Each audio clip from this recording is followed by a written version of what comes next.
30 जनवरी का दिन भारत के इतिहास में एक गहरा घाव भी है और एक आत्मचिंतन का अवसर भी। महात्मा गांधी, जिन्हें हम राष्ट्रपिता कहते हैं, उनके विचार आज भी उतने ही प्रासंगिक है जितने आजादी की लड़ाई के समय थे। महात्मा गांधी राष्ट्र के नायक से वैश्विक विचार तक।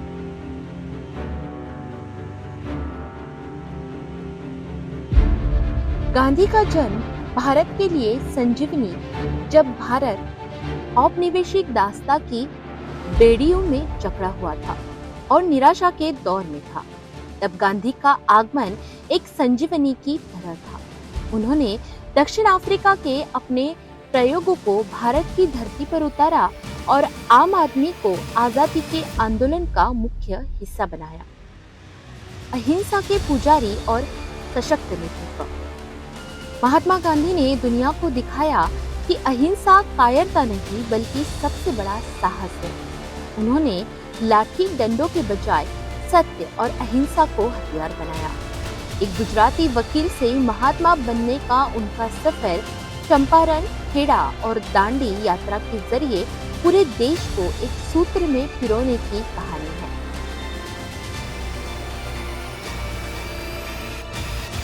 गांधी की हत्या और देश पर असर। 30 जनवरी 1948 को नाथुराम गोडसे द्वारा गांधी की हत्या ने पूरे विश्व को स्तब्ध कर दिया।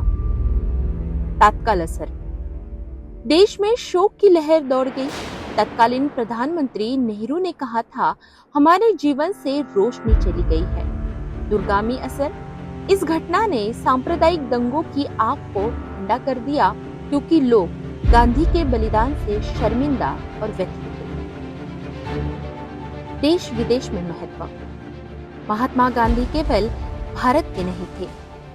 मार्टिन लूथर किंग जूनियर से लेकर नेल्सन मंडेला तक दुनिया के हर बड़े नागरिक अधिकार आंदोलन ने गांधी के सविनय अवज्ञा को अपना आदर्श बनाया।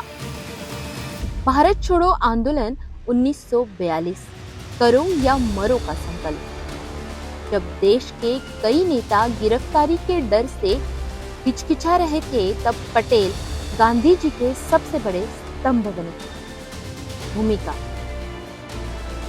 गांधी जी ने जब भारत छोड़ो का नारा दिया, तो पटेल ने पूरे देश में घूम घूम कर आग लगा दी, वो भी वैचारिक रूप से। उन्होंने स्पष्ट कहा, अगर हमें आजादी चाहिए तो अब गांधी का रास्ता ही एकमात्र रास्ता है।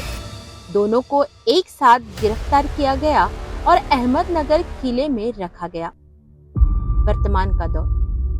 दुष्प्रचार और ऐतिहासिक तोड़मरोड़। दुष्प्रचार और भ्रामक प्रचार।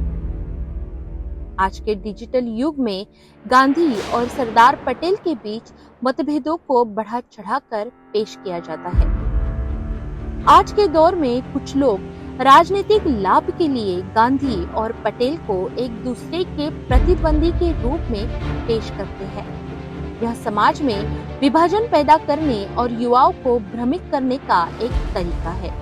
हकीकत यह है कि गांधी भारत की आत्मा थे और पटेल भारत का देह। एक के बिना दूसरा अधूरा था। तथ्य। गांधी और पटेल के बीच विचारधारा का अंतर हो सकता था, लेकिन लक्ष्य एक ही था। पटेल खुद को गांधी का छोटा भाई और सिपाही मानते थे। इतिहास का विरूपण। कुछ तत्व अपनी राजनीतिक विचारधारा को सही ठहराने के लिए इतिहास को तोड़ मरोड़ कर पेश करते हैं, ताकि युवा पीढ़ी में गांधी के प्रति अविश्वास पैदा किया जा सके। आज का युवा गांधी को दुश्मन या कमजोर क्यों समझने लगा है? इसके मुख्य 3 कारण हैं। पहला कारण, इतिहास का अधूरा ज्ञान। युवाओं ने गांधी को केवल किताबों की 2 लाइनों या नोटों पर देखा है। उन्होंने गांधी के उन फैसलों के पीछे की परिस्थितियों को नहीं पढ़ा। कारण दूसरा, मजबूत नेता की चाहत। आज के दौर में मस्कुलर पॉलिटिक्स यानी ताकत की राजनीति का बोलबाला है। युवाओं को लगता है कि अहिंसा कमजोरी है, जबकि महात्मा गांधी के लिए अहिंसा सबसे बहादुर व्यक्ति का हथियार थी। कारण तीसरा, राजनीतिक प्रोपेगेंडा।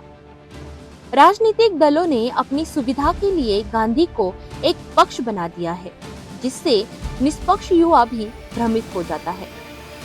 युवाओं के लिए 10 सूत्रीय गांधी मंत्र। 1. क्रिटिकल थिंकिंग, किसी को गाली देने से पहले उसे पढ़ें। 2. अहिंसा, डिजिटल प्लेटफॉर्म पर ट्रोलिंग और हेट स्पीच से बचना ही आज की अहिंसा है। 3. स्वदेशी, स्थानीय कारीगरों और छोटे उद्योगों को बढ़ावा दें। 4. स्वच्छता, इसे केवल फोटो खिंचवाने तक सीमित न रखें, इसे संस्कार बनाएं। 5. साहस, गलत के खिलाफ अकेले खड़े होने का साहस जुटाएं। 6.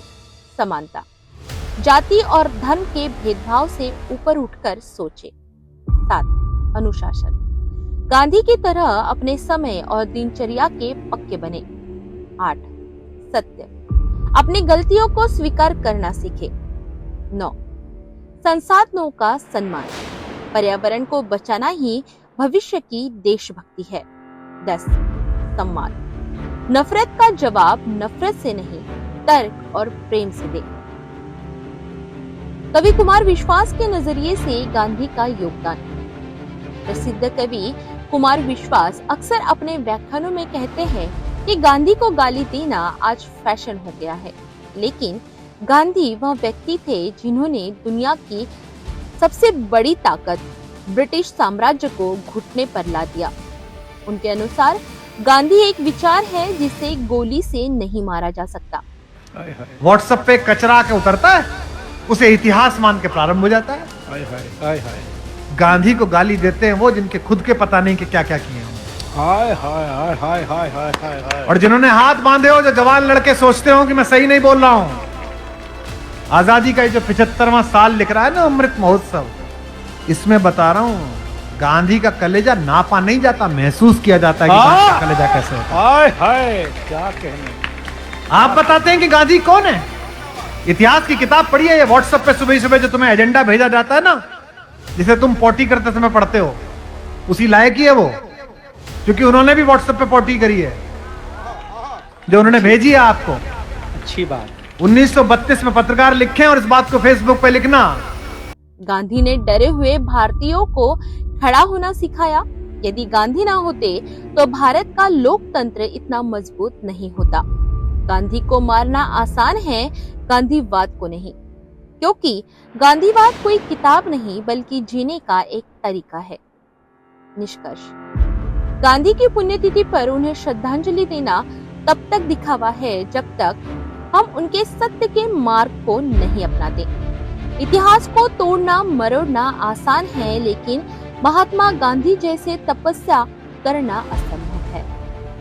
महात्मा गांधी एक व्यक्ति नहीं बल्कि एक युग थे, एक विचारधारा, एक आंदोलन, एक चेतना।